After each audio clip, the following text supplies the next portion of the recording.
Olá, pessoal! Nós somos as professoras, professora Dinanci Silva. Vai ser um prazer imenso trabalhar com vocês esse ano, língua portuguesa. E aqui ao meu lado, a minha parceira de sempre, nossa querida professora Sheila Rodrigues, também de língua portuguesa. Estaremos com vocês durante todo o componente de língua portuguesa. Temos muitas coisas interessantes para ensinar na nossa belíssima língua portuguesa. Isso mesmo. Então agora, pessoal, nós vamos verificar o que nós vamos aprender este ano, né? Vamos então para nosso detalhamento, o objeto do nosso conhecimento. Vamos lá? Olha aí. Então, como objeto de conhecimento do que nós temos para aprender, para estudar, e nós vamos fazer isso junto, nós temos então, não é, a leitura e identificação dos diálogos que se estabelecem entre textos, a intertextualidade e a interdiscursividade. Temos aí que estudar a percepção da intencionalidade discursiva, procedimentos então de paráfrase, paródia e estilizações. E o detalhamento da nossa aula se dará no seguinte: análise dos diálogos que se estabelecem na relação entre textos e na identificação de posicionamentos assumidos, objetivos e ponto de vista defendido pelo emissor da mensagem. Paráfrases, paródia, estilização e outras possibilidades de interação textual nas práticas artísticas, corporais e verbais, nos diferentes campos de atuação social e nas diversas mídias, né? Nas diversas medidas. Muito bem.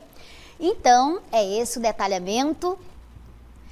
Então, meus amores, agora é comigo, logo depois com a outra professora, mas agora vai ser comigo e nós vamos estudar um assunto assim fantástico, algo que eu considero especial e que eu espero que você também considere. Então, hoje nós vamos estudar um assunto maravilhoso. Nós vamos estudar a intertextualidade. Certamente você já conhece o sentido, o significado, a definição do que é texto, correto? Ou pelo menos tem uma boa noção?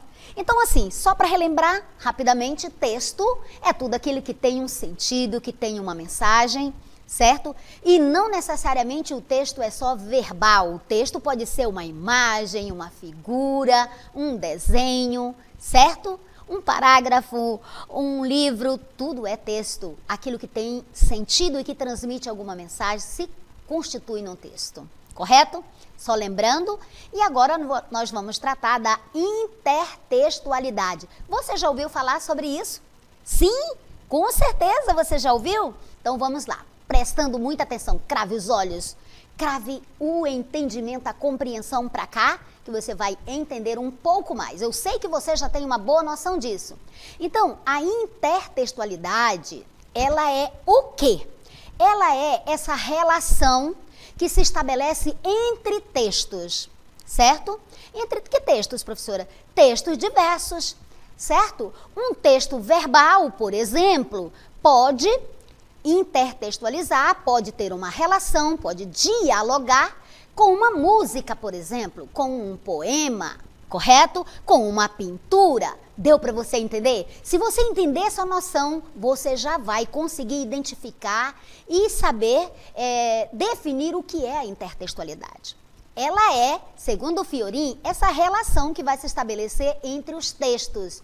Textos variados, conforme eu citei aqui para você. Uma fotografia com uma música, um texto com um poema e assim sucessivamente. Correto? Então, a intertextualidade, ela vai se dar exatamente por essa relação, por esse diálogo, por esta conversa existente entre textos e eles vão conversar, eles vão dialogar, certo? Por intermédio, por meio de um aspecto em comum. Eles vão ter algo em comum. Professor, e a intertextualidade, ela se subdivide, ela tem tipos? Sim. Nós temos tipos de intertextualidade e nós vamos trabalhar cada um deles. Olha esse poema que lindo que você tem aí. As águas salgadas do mar lavam, sim, o que você decidir. Quantas coisas, tantas pessoas já devem ter deixado no mar para voltar a sorrir? Olha que poema lindo. Vamos ver se você consegue entender com que texto este poema está dialogando, está conversando no decorrer da nossa aula. Vamos lá? Então, qual é a maneira, o modo como eu posso identificar a intertextualidade? Lembrando que a intertextualidade é esse diálogo, essa relação, essa conversa entre textos de diferentes gêneros, por assim dizer, né? Que um poema pode conversar com uma carta, pode conversar com uma pintura, pode conversar com uma fotografia, relacionando e assim sucessivamente. Então, para você, estudante protagonista, entender e identificar a intertextualidade, você vai prestar muito bem atenção, né? Em quê? Em citações, por exemplo, você está escrevendo um texto ou lendo um texto e você, de repente, vê, entre aspas, uma expressão dita segundo Platão, segundo Aristóteles, segundo Fiorin. Então, aí tem uma citação. Na primeira cartela, no texto, eu coloquei assim, para Fiorin, ou segundo Fiorin, isso assim. Eu já utilizei essa intertextualidade, ou seja, eu utilizei a citação. Outra forma de você entender a intertextualidade é reparando, é observando as paródias, as paráfrases. Vamos entender, gente, cada uma delas? Vamos lá? E também a intertextualidade, ela pode se dar de forma explícita, de forma bem clara, bem evidente, bem fácil de perceber. E de forma implícita, ou seja, de forma um pouco mais sutil, que oferece um pouquinho mais de dificuldade você entender. Então, a intertextualidade explícita, vamos primeiro entender a explícita, tá? A intertextualidade explícita, ela é clara, ela é fácil de ser identificada por você, estudante protagonista. Ela vai estabelecer essa relação, essa conversa diretamente com o texto original, o texto fonte, com o qual está dialogando, está intertextualizando, correto? E outra dica é que eles são encontrados facilmente, né, elementos do texto fonte, do texto original. Você vai localizar no texto que você está vendo, e eu vou ler alguns poemas para você aqui, e você vai identificar esses elementos lá do texto original que estão no texto secundário, no texto intertextualizado, na paródia, na paráfrase, correto? Outro elemento importante é que não é necessário, você não vai fazer tanto esforço assim para deduzir que ali tem uma intertextualidade, correto? Uma intertextualidade que pode se dar de maneira explícita, que é essa, mais fácil de ser compreendida, de ser vista, do que a implícita. E também não vai exigir conhecimento de mundo, né? Aquele conhecimento geral, que normalmente a gente tem, prévio do conteúdo. Ou seja, o que é esse conhecimento de mundo? Esse conhecimento de mundo é aquele conhecimento que você adquire na escola, nas leituras, assistindo a filmes, indo ao cinema, indo ao teatro, viajando, conversando com o seu tio, o seu avô, na igreja, no campo. É um conhecimento de mundo, é um conhecimento amplo que você adquire. Então, na intertextualidade explícita, não é necessário você ter tanto esse conhecimento prévio, você localiza facilmente, correto? Agora, na intertextualidade implícita, aí oferece um pouquinho mais de dificuldade para você identificar. Por quê? Porque vai estabelecer essa relação, esse diálogo, essa conversa, de modo indireto, não é? Com o texto base. Tem uma relação, tem uma conversa com o texto base, o texto fonte, o texto original? Tem, só que é de forma mais sutil, é uma relação indireta. Correto? Mas nós vamos ver um por um os exemplos, você vai perceber. Seguindo então, meus amores, o que é que nós vamos ver? Pode seguir. Então, essa não é fácil encontrar, né, elementos do texto-fonte. É aquela que oferece um pouquinho mais de dificuldade. Por quê? Porque ela é implícita, você vai ter que perceber nas entrelinhas. Necessita do seu conhecimento de mundo, do seu conhecimento prévio. Necessita daquela sua habilidade de dedução, de deduzir algo, de analisar, né, de sintetizar, de atenção mesmo. Correto? São habilidades que você desenvolve ao longo da sua vida, especialmente na escola, ao fazer o trabalho. Por isso, não deixe de fazer nenhuma das nossas atividades. São muito importantes para consolidar o seu conhecimento. Esse tipo de intertextualidade, a implícita, exige conhecimento prévio, esse conhecimento de mundo, esse conhecimento mais geral, sobre o conteúdo que está intertextualizado, que está dialogando com outro texto. Exige que você conheça o texto original, por exemplo, e o texto que está, o texto que deu origem, né? Tem como causa, ou seja, que você conheça todo esse universo, o contexto de produção, para que você localize ali, identifique que há uma intertextualidade, correto? Seguindo, amores, vamos então compreender um pouco mais. Vamos lá? Olha aí. Quais são os principais tipos de intertextualidade? Agora que você já sabe qual é a intertextualidade, então, nós vamos ver os tipos, né? Já sabe que a intertextualidade, ela é exatamente essa conversa, esse diálogo entre textos. Que textos, professora? Textos verbais e textos não verbais, correto? Então, vamos lá. O primeiro tipo que nós vamos trabalhar aqui com você é exatamente a paráfrase. A paráfrase, ela constitui um dos tipos da intertextualidade. Ela vai incidir em quê? Onde é que você vai localizar? Na temática. A paráfrase, ela vai se localizar exatamente no tema do texto. Você vai observar pelo tema. Ah, eu estou lendo um texto aqui que fala de amor. Onde foi que eu vi alguma coisa que também, um outro poema, um outro texto falava de amor? Pois é, o amor não é tema? Então você vai entender pelo tema, correto? Então, grosso modo, aqui na paráfrase é utilizado o quê? O texto-fonte, que é o texto de origem, o texto base, né? E é lá que a ideia central vai ser reafirmada, correto? Reafirmada onde? No novo texto, no novo conteúdo. Você tem a temática, por exemplo, do amor, lá no texto original, que é a temática, a ideia central, e ela vai ser confirmada aqui, reafirmada no novo texto. Agora, olha o detalhe. Esse novo texto, tá?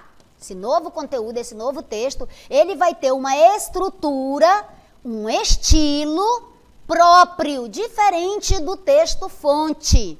Tá bem? Então, na paráfrase, a estrutura e o estilo do novo conteúdo, do novo texto, ele vai ter vida própria, ele não vai ser exatamente igual ao texto original, correto? Seguindo, então, nós vamos, olha só, vamos ver então como se dá a paráfrase aqui. Olha, você que gosta de filosofia, né? Você já deve ter estudado Heráclito, não é? Seu professor já deve ter mencionado Heráclito, não é? E tem um célebre princípio da produção literária dele, né? Da produção dele, filosófica, que ele diz assim: não se banha, pode colocar para mim, por favor? Não se banha, ou melhor, não se toma banho. Eu estou igual no Nordeste, vamos banhar? Não se toma banho 2 vezes no mesmo rio. Gente, confesso para vocês que a primeira vez que eu li isso, lá no primeiro período da faculdade, como assim eu não tomo banho 2 vezes no mesmo rio? Eu pulei na água aqui, e eu gosto muito de pular na água, e logo levantei, pulei, eu estou no mesmo rio. Não, você não está. Certo? Concorda comigo? Você não está tomando banho no mesmo rio. Aquelas águas são outras. Aqui você pulou na água, elas passaram. O tempo fluiu, levou aquela água e você, quando pulou pela segunda vez, já foi em outras águas. Por isso, está correto o pensador quando diz que não se pode tomar banho 2 vezes no mesmo rio. O rio é outro, as águas são outras. Guarda isso aí. Vamos ler o outro texto. Prefiro ser essa metamorfose ambulante. Eu prefiro ser essa metamorfose ambulante do que ter aquela velha opinião formada sobre tudo, né? Do grande cantor Raul Seixas. Olha aí, eu não cantei para vocês porque eu só canto assim em lugares especiais, certo? E aqui, claro, é um lugar especial, mas é no banheiro que eu canto melhor. Então, amores, olha só. Você prestou atenção? Mudança, metamorfose. Metamorfose quer dizer mudança. Percebeu lá com o poema do rio? Não se toma banho 2 vezes no mesmo rio? Por quê? Porque as águas mudaram, correto? Agora, olha aí essa música linda do Lulu, né? Lulu Santos. Nada do que foi será do jeito de novo. Ai, eu não sei cantar, mas eu gostaria. Nada do que foi será de novo do jeito que já foi um dia. Tudo passa, tudo sempre passará. A vida vem em ondas como o mar, no indo e vindo infinito. Tudo que se vê não é igual ao que a gente viu há 1 segundo. Tudo muda o tempo todo no mundo. Olha que lindo! Eu amo essa música. Meus amores, vocês perceberam aí a intertextualidade entre esses 3 textos? Vocês perceberam? Sim ou não? Perceberam? Eu sei que vocês perceberam. Por quê? Todos eles estavam tratando de quê na paráfrase? Do tema, da temática. Qual era o tema? A mudança, a metamorfose da vida, das coisas. Olha, como é que a vida vem? A vida vem em ondas. A onda simboliza o quê? Representa o quê? Mudança, correto? E lá com Heráclito, você não toma 2 vezes, você não toma no mesmo rio, você não se banha 2 vezes, você não toma banho 2 vezes, correto? E também no poema falava da mesma temática. Perceberam? Então, esses 3 textos estão dialogando, estão conversando, estabeleceu-se uma relação entre eles. E esta relação chama-se intertextualidade. Qual das intertextualidades? Exatamente, a paráfrase. Perceberam que assumiu um estilo próprio?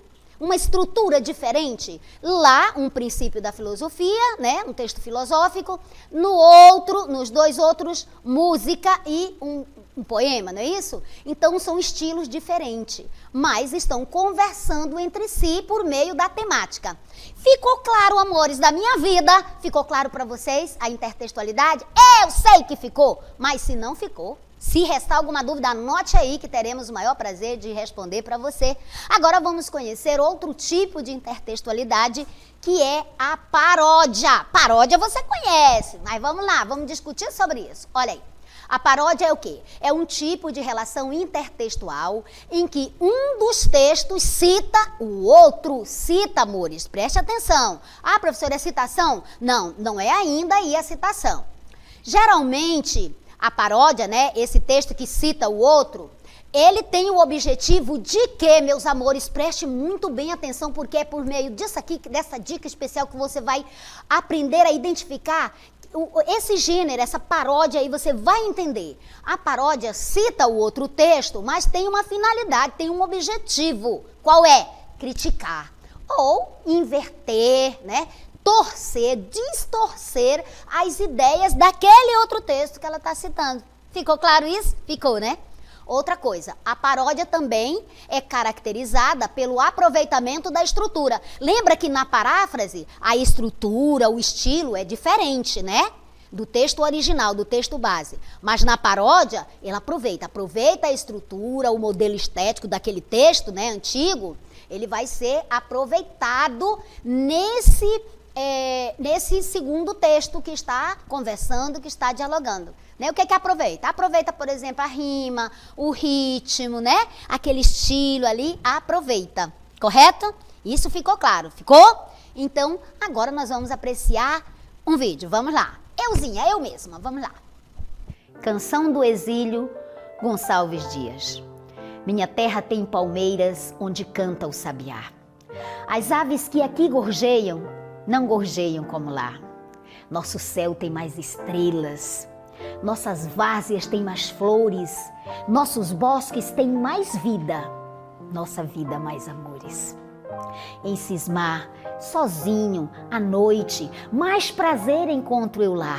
Minha terra tem palmeiras, onde canta o sabiá.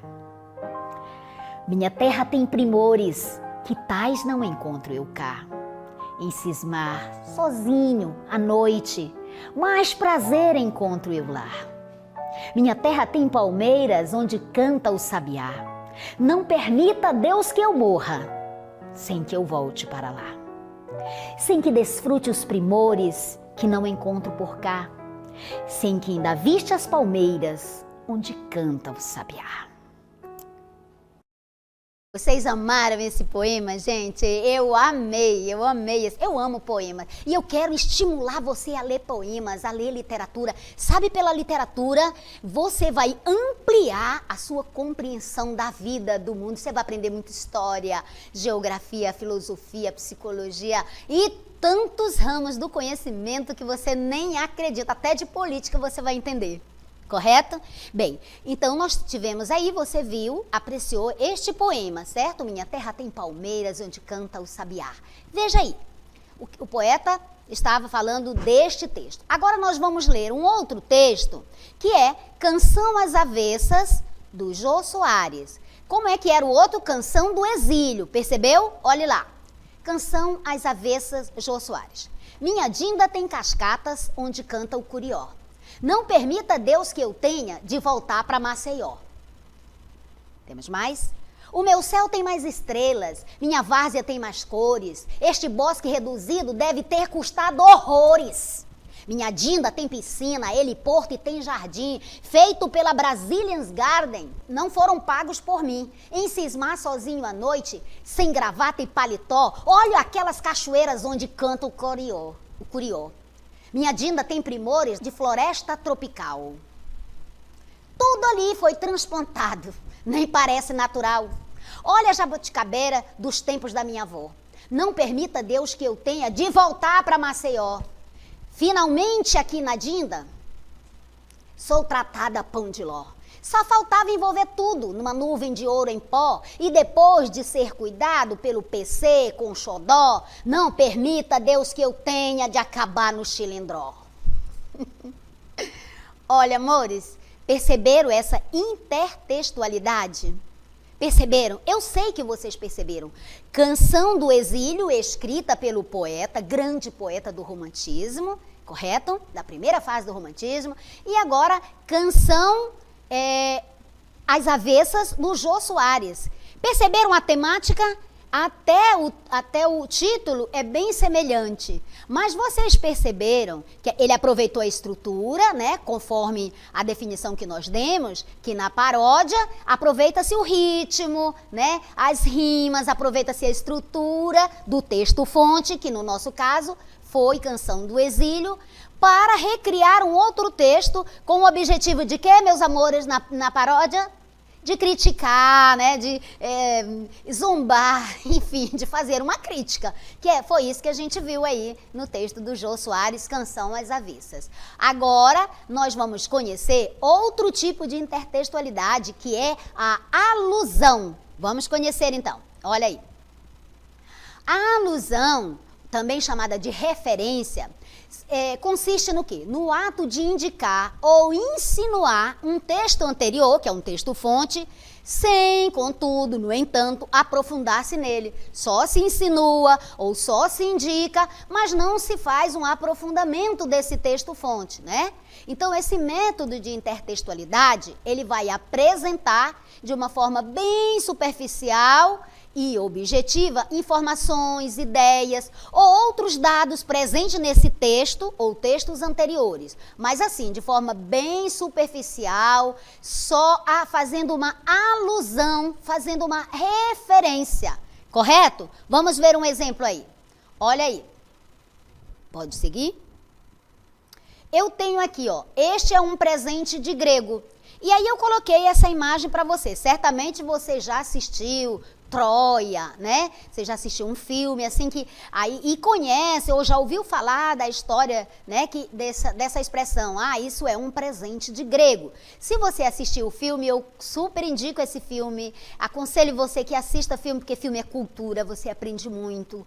Então, assista lá que você vai entender. Mas eu vou dizer aqui em duas palavrinhas. Olha aí a imagem do cavalo de Troia, né? O cavalo, Troia era essa cidade que esse cavalo está entrando. E esse cavalo é um presente que os gregos deram para os troias e fingiram que foram embora, né? Que estavam em guerra. Troia e os gregos estavam em guerra pela Helena de Troia. Ocorre que foi um engano. Por quê? Porque dentro deste cavalo gigantesco, havia soldados que desceram à noite, ficaram muito bem escondidos e desceram à noite e mataram todos os homens da cidade. Então, se alguém disser assim para você, olha, isso é um presente de grego, o que é que essa pessoa está se referindo? Está se referindo a este engano, a esta trapaça, não é? Esta coisa ruim. Então, preste muito bem atenção, isso é cultura, tá? Assista cinema, veja filmes que você vai formando o seu referencial teórico, esses seus conhecimentos prévios que serão úteis na sua vida acadêmica, na sua vida profissional, na sua vida, enfim, em todos os aspectos da sua vida. Um outro exemplo é esse aí, olha, meu computador foi invadido por um cavalo de Troia. E aí a pessoa está se referindo, fazendo uma alusão a que o computador dela foi invadido por um vírus, né? Algo que vai danificar, exatamente aludindo, fazendo referência, né? Aquele presente de grego que danifica, que trouxe mal, correto? Vamos lá conhecer o outro tipo de intertextualidade, que é a citação. Vamos lá. A citação, gente, com frequência, né, vai ser um texto retomando passagens de outro, né, tirando de lá daquele texto fonte, até para dar credibilidade ao texto que se está escrevendo, se cita o outro. Então, quando um texto de caráter científico, por exemplo, cita outros textos, isso é feito de maneira explícita, de maneira clara, né, ali evidente. Então, o texto citado, que é a citação, ele vem entre aspas. Veja aí que já é uma das regras de pontuação. Quando as aspas servem entre as 6 regras dela, exatamente para isso, para marcar que aquilo que está entre aspas, um dos usos não é seu, é de outra pessoa, foi tirado, é criação intelectual de outro, correto? Então, essa citação ela deve vir entre aspas e em nota, lá embaixo, no rodapé, vai se indicar quem é o autor e o livro de onde se extraiu esta citação, correto? Isso é o correto a se fazer. Muito bem, agora que você conheceu os 3 principais tipos, né, de intertextualidade, a paráfrase, a paródia e a citação, aliás, os 4, né, porque tem a alusão também, a referência. Vamos então para a interdiscursividade. Em que consiste isso? Vamos ver aí rapidinho? Olha aí. A interdiscursividade vai ser essa conversa, essa relação entre discursos, correto? Não é mais só entre o texto em si. Claro que vai se tratar de texto, mas aí já vai ser no discurso. Qual é o discurso, qual é a ideia, qual é ali o que está se querendo dizer. Que discurso é esse? É discurso do quê? Correto? Então essa relação vai se dar entre os 2 discursos, ou até 3. Então nos textos em que ocorre a interdiscursividade, os diálogos existentes entre os textos são intencionais. Um menciona o outro intencionalmente, é de propósito, certo? E não estão marcados lá no texto não, dizendo, isso aqui é do texto tal, como numa citação. Não, não.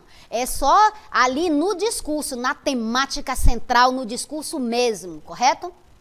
Então, como metalinguagem, exato. Um se referindo ao outro.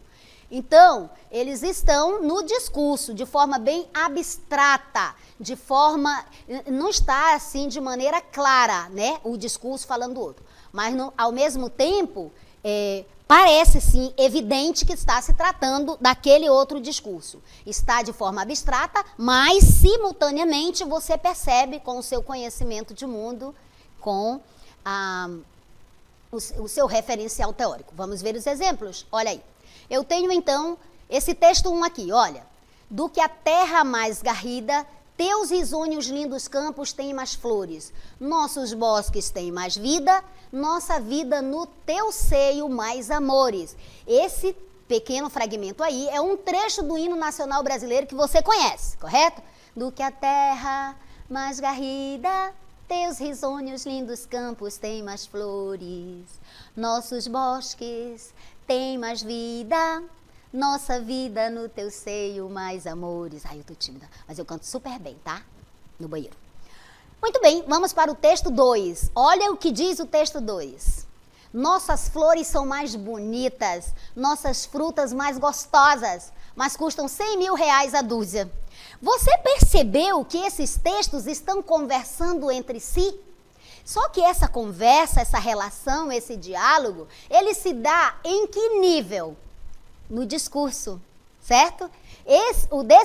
O discurso desse aqui, ó, né, o sentido desse está conversando com aquele outro texto. São os dois discursos, certo? Falando da mesma terra, do mesmo céu, né? É o mesmo discurso, mas mas não ficou muito claro. Está dialogando, está conversando. Seguindo ainda, o texto 3. Nosso céu tem mais estrelas, nossas várzeas têm mais flores, nossos bosques têm mais vida, nossa vida mais amores, que é do poema que eu li antes. Então, perceba que eles estão conversando, os três entre si, mas essa conversa, esse diálogo, essa relação se dá no discurso, correto? E agora, então, nós esperamos que você tenha gostado. Esse foi o que nós tratamos na nossa aula sobre a intertextualidade, as características da intertextualidade, né? Que ela pode ser explícita e implícita, os tipos de intertextualidade, em que ela consiste. Tratamos também da interdiscursividade e de coração eu espero que você tenha gostado e, sobretudo, que você tenha compreendido. Está bem assim? Nos vemos na nossa próxima aula.